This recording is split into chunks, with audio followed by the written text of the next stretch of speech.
अस्सलाम वालेकुम। आज का हमारा टॉपिक है volume of distribution. So volume of distribution का मतलब ये है कि कितना फ्लूइड वॉल्यूम हमें रिक्वायर है कि की सारी ड्रग को उसके अंदर एक्यूमुलेट किया जा सके। ठीक है। सो वॉल्यूम ऑफ डिस्ट्रीब्यूशन होती है amount of drug in body divided bye concentration of drug at time zero. Basically इसमें हम ये देखते हैं कि कितनी ड्रग प्लाज्मा में रही है और कितनी हमारे जो इंट्रासेलुलर एक्स्ट्रासेलुलर कंपार्टमेंट्स हैं उनके अंदर डिस्ट्रीब्यूट हुई है। तो इधर से हम निकालते हैं वॉल्यूम ऑफ डिस्ट्रीब्यूशन, यानी कितनी टिश्यूज़ को अवेलेबल हुई है। ठीक है। सो वॉल्यूम ऑफ डिस्ट्रीब्यूशन की अगर मैं आपको एक फिगर दिखाऊं तो इससे आपको ज़्यादा अच्छा क्लियर हो जाएगा। अगर हम इस फिगर के अंदर देखें तो सपोज़ हमने 20 यूनिट्स अमाउंट ऑफ ड्रग दी है बॉडी के अंदर। ठीक है। इस वाली फिगर में आप देखें, आपको यहाँ पे नज़र आ रहा है कि ब्लड के अंदर 2 यूनिट्स रह गए हैं, बाकी के सारे 18 यूनिट्स आपके टिश्यूज़ के अंदर चले गए हैं। ठीक है। सो अगर यहाँ से हम वॉल्यूम ऑफ डिस्ट्रीब्यूशन निकालें तो टोटल अमाउंट ऑफ ड्रग हमने 20 दी थी। ठीक है। तो 20 को आपने ऊपर रखना है, ब्लड में जो कंसनट्रेशन है 2 उसको नीचे रखना है, तो आपके पास वॉल्यूम ऑफ डिस्ट्रीब्यूशन आ जाएगी 10 लीटर, यानी 10 लीटर फ्लूइड रिक्वायर है आपको उस ड्रग को डिस्ट्रीब्यूट करने के लिए। ठीक है। इसी तरह अगर हम इसमें देखें तो इसमें भी हमने 20 यूनिट्स दिए थे, लेकिन वो सारे 18 आपके पास ब्लड में और 2 डिस्ट्रीब्यूट हो गए हैं। ठीक है। तो 18 को नीचे रखेंगे, ऊपर 20, तो आपके पास आएगा 1.1 लीटर। यहाँ पे नीचे अगर हम देखें तो यहाँ पे आपके पास 200 यूनिट्स ड्रग दी है हमने, 200 को ऊपर रखेंगे और ब्लड में आपके 2 यूनिट्स रह गए हैं, तो 2 से डिवाइड करेंगे 100 लीटर, यानी 100 लीटर फ्लूइड आपको चाहिए उस ड्रग को डिस्ट्रीब्यूट करने के लिए। ठीक है। सो इसमें अगर हम देखते हैं कि डिस्ट्रीब्यूशन कहाँ कहाँ पे हो सकती है, उसके लिए हमें एक्स्ट्रा सेलुलर इंटरसेलुलर कंपार्टमेंट्स को देखना पड़ेगा। ठीक है, कि किस में कितने लीटर फ्लूइड प्रेजेंट होता है और उसमें ड्रग की एब्जॉर्प्शन किस तरह होती है, कौन कौन एक्स्ट्रा सेलुलर में जाएंगे, कौन इंट्रासेलुलर में, कौन प्लाज्मा में ही रहेंगे। ठीक है। सो सबसे पहले आपको तो ये बताना चाहिए कि हमारा जो जितना भी बॉडी के अंदर फ्लूइड है वो 2 कंपार्टमेंट्स में हम डिवाइड करते हैं। एक आपके पास जो है वो प्लाज्मा है। ठीक है, एक प्लाज्मा की कैटेगरी में आ जाता है और एक आपके पास एक्स्ट्रा सेलुलर प्लस इंट्रासेलुलर। ठीक है। सो प्लाज्मा के अंदर आपके पास कितना होता है, प्लाज्मा के अंदर 4 लीटर फ्लूइड है। ठीक है। आपके जो एक्स्ट्रा सेलुलर कंपार्टमेंट है उसके अंदर 14 लीटर है और जो इंट्रा सेलुलर है उसके अंदर 28 लीटर प्रेजेंट है फ्लूइड। ठीक है। और जो सारा ऐड करके टोटल बॉडी के अंदर 42 लीटर फ्लूइड होता है इन 70 kg इंडिविजुअल। ठीक है। अगर हम 70 kg इंडिविजुअल को लें, उसके प्लाज्मा में 14 लीटर होगा, उसके एक्स्ट्रा सेलुलर फ्लूइड में प्लाज्मा में 4 लीटर होगा, एक्स्ट्रा सेलुलर में 14 और इंट्रा सेलुलर में 28। अब हम देखेंगे कौन कौन सी ड्रग कहाँ कहाँ पे जाएगी। अच्छा, अब अगर कोई इस तरह की ड्रग है, मैं यहाँ पे ब्लड वेसल बनाती हूँ। ठीक है, ये आपकी ब्लड वेसल है, ये सपोज कर लें एक्स्ट्रा सेलुलर कंपार्टमेंट है और उसके बाद अवेलेबल होगा इंट्रा सेलुलर कंपार्टमेंट। ठीक है, ये अगर मैं डिस्ट्रीब्यूशन बनाती हूँ, this is your blood vessel, ये एक्स्ट्रा सेलुलर कंपार्टमेंट है, ये इंट्रा सेलुलर कंपार्टमेंट है। ठीक है, इसको अगर प्लाज्मा लिख लें मोर एक्यूरेटली।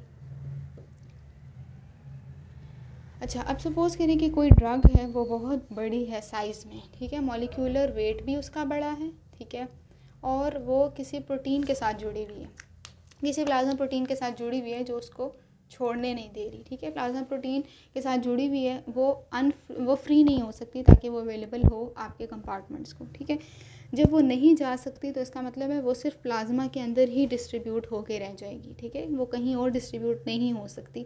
तो हम कहेंगे कि इस किस्म के ड्रग की वॉल्यूम ऑफ डिस्ट्रीब्यूशन होगी 4 लीटर। क्यों? क्योंकि प्लाज्मा के अंदर कितना फ्लूइड है, 4 लीटर। ठीक है। सो अगर वो ड्रग बड़ी है, वो प्लाज्मा प्रोटीन बाउंड है, तो वो कहीं और अवेलेबल नहीं होगी, सिर्फ प्लाज्मा के कंपार्टमेंट के अंदर ही डिस्ट्रीब्यूट होके रह जाएगी। तो उसकी डिस्ट्रीब्यूशन का जो वॉल्यूम होगा वो 4 लीटर होगा। ठीक हो गया। तो इस तरह की एग्जांपल भी मैं आपको साथ साथ एक दे देती हूँ जो उन्होंने दी हुई है लिपिनकॉर्ट में। इसमें एग्जांपल है हेपरिन की। जो हेपरिन आपके पास ड्रग है वो ये काम करती है कि उसका साइज़ बड़ा होता है और वो अटैच भी हुई होती है प्रोटीन के साथ, तो बस 4 लीटर में वो डिस्ट्रीब्यूट हो जाती है। अच्छा, तो इसकी वॉल्यूम डिस्ट्रीब्यूशन कम है, हमें कह सकते हैं। नेक्स्ट आपके पास है एक्स्ट्रा सेलुलर फ्लूइड के अंदर कौन प्रेजेंट होगी। ठीक है, अब ऑब्वियस सी बात है एक्स्ट्रा सेलुलर फ्लूइड के अंदर किसी ने प्लाज्मा से ही जाना है, तो अगर किसी का मॉलिक्यूलर वेट कम है, ठीक है, तो पॉसिबिलिटी है कि वो एक्स्ट्रा सेलुलर को क्रॉस कर सकती है। ठीक है, सो मॉलिक्यूलर वेट कम था, ठीक है, लेकिन वो हाइड्रोफिलिक है। ठीक है, वाटर लिविंग है, उसने क्रॉस किया और वो चली गई एक्स्ट्रा सेलुलर फ्लूइड के अंदर। लेकिन आपको पता है कि जो हाइड्रोफिलिक हैं वो स्लिट जंक्शंस को तो क्रॉस कर सकते हैं क्योंकि ये कैपिलरी है ना, ठीक है। जो ब्लड वेसल मैंने बनाई है इसके अंदर एंडोथीलियल सेल्स ऑब्वियसली प्रेजेंट होंगी। अगर मैं कह रही हूँ कि ये हाइड्रोफिलिक ड्रग है तो हाइड्रोफिलिक ड्रग आपकी इस जंक्शन को तो क्रॉस कर सकती हैं, जो स्लिट जंक्शन प्रेजेंट होते हैं एंडोथीलियल सेल्स के बीच में, वो यहाँ पे ड्रग मज़े से आ गई। लेकिन अब ये ड्रग आपकी इंट्रासेलुलर में नहीं जा सकती बिकॉज वो हाइड्रोफिलिक है। इसकी तो प्रॉपर लिपिड बायलेयर होगी ना, ठीक है। जिस तरह लिपिड बायलेयर प्रॉपर प्रेजेंट होती है इसकी उस तरह से होगी, तो ये इस ड्रग को अलाउ नहीं करेगी कि ये इंट्रासेलुलर कंपार्टमेंट में जा सके, ठीक है। तो इसकी वजह से आपके पास क्या होगा कि ये ड्रग एक्स्ट्रा सेलुलर के अंदर ही रह जाएगी। तो एक्स्ट्रा सेलुलर का आपको वॉल्यूम बताया था 14 लीटर है, ठीक है। यानी कोई ड्रग हाइड्रोफिलिक है तो वो आपके पास एक्स्ट्रा सेलुलर में रह जाएगी और उसका वॉल्यूम ऑफ डिस्ट्रीब्यूशन होगा 14 लीटर, क्योंकि वो उसी कंपार्टमेंट में उसको 14 लीटर चाहिए। इसकी एग्जांपल आपको दे देती हूँ। अमाइनो ग्लाइकोसाइड जो एंटीबायोटिक्स की क्लास है वो इस तरह की डिस्ट्रीब्यूशन शो करती है, ठीक है। अब अगर कोई ड्रग छोटी भी है, कोई ड्रग लिपोफिलिक भी है, तो वो ऑब्वियसली हो जाएगी, चली जाएगी इंट्रासेलुलर कंपार्टमेंट में। लेकिन अब देखिए वो इंट्रासेलुलर में भी जा रही है तो हम कहेंगे कि वो टोटल बॉडी वाटर में जा रही है, ठीक है, क्योंकि वो प्लाज्मा में भी है, एक्स्ट्रा सेलुलर में भी, इंट्रासेलुलर में भी, ठीक है। लिपोफिलिसिटी किसी ड्रग की अच्छी है, मॉलिक्यूलर वेट भी उसका कम है, तो आपके वो स्लिट जंक्शन को भी पास कर जाएगी, मेम्ब्रेन को भी पास कर जाएगी और आपकी जितना भी फ्लूइड है 4 litre, 14 litre plus 28 litre, 42 litre में जाके वो डिस्ट्रीब्यूट हो जाएगी। इसकी एग्जांपल मैं आपको देती हूँ इथानॉल, ठीक है। तो इथानॉल जो है वो इस तरह की डिस्ट्रीब्यूशन शो करती है कि आपके हर कंपार्टमेंट में वो पूरे बॉडी वाटर में डिस्ट्रीब्यूट हो जाती है। तो जनरली हम ये बात कह सकते हैं कि जिसकी वॉल्यूम ऑफ डिस्ट्रीब्यूशन ज़्यादा है इसका मतलब है वो टिश्यूज़ में ज़्यादा जा रही है, और जिसकी कम है इसका मतलब है कि या तो वो प्लाज्मा में फंस के रह गई है या तो वो एक्स्ट्रा सेलुलर फ्लूइड में फंस के रह गई है कि वो टोटल बॉडी फ्लूइड को डिस्ट्रीब्यूट नहीं हो रही, ठीक हो गया। सो ये बस एक आसान सी कहानी थी कि कितना कितना लीटर प्रेजेंट होता है और कौन कौन इसको क्रॉस कर सकता है। अब हम देखते हैं कि डिस्ट्रीब्यूशन ऑफ वॉल्यूम डिटर्मिनेशन हम किस तरह करेंगे, कि जो वॉल्यूम ऑफ डिस्ट्रीब्यूशन है उसको आपने फाइंड आउट किस तरह करना है थ्रू अ ग्राफ, ठीक है। सो वॉल्यूम ऑफ डिस्ट्रीब्यूशन जो है वो ग्राफ से इस तरह से हमने मैयर करने हैं। अगेन यहाँ पे आपने टाइम लेना है। इधर प्लाज्मा कंसनट्रेशन, जो भी कंसनट्रेशन है फॉर एग्जांपल इस तरह से डिक्रीज़ कर रही है, ठीक है। तो आपने क्या करना है कि आपने अपने ग्राफ को एक्स्ट्रापोलेट करना है टाइम 0 तक, ठीक है, क्योंकि वॉल्यूम ऑफ डिस्ट्रीब्यूशन में मैंने आपको कहा amount of drug in the body divided by plasma concentration at time 0।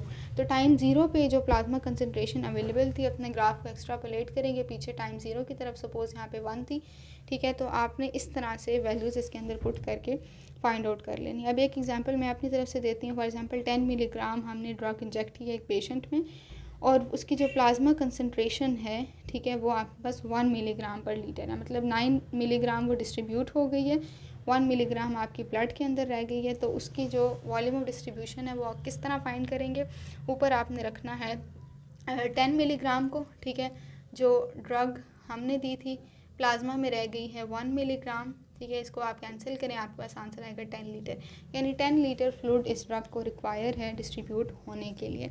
अच्छा, अब एक बहुत इंपॉर्टेंट बात ये है कि आपका जो वॉल्यूम ऑफ डिस्ट्रीब्यूशन है उसका ड्रग हाफ लाइफ के ऊपर क्या अफेक्ट होता है।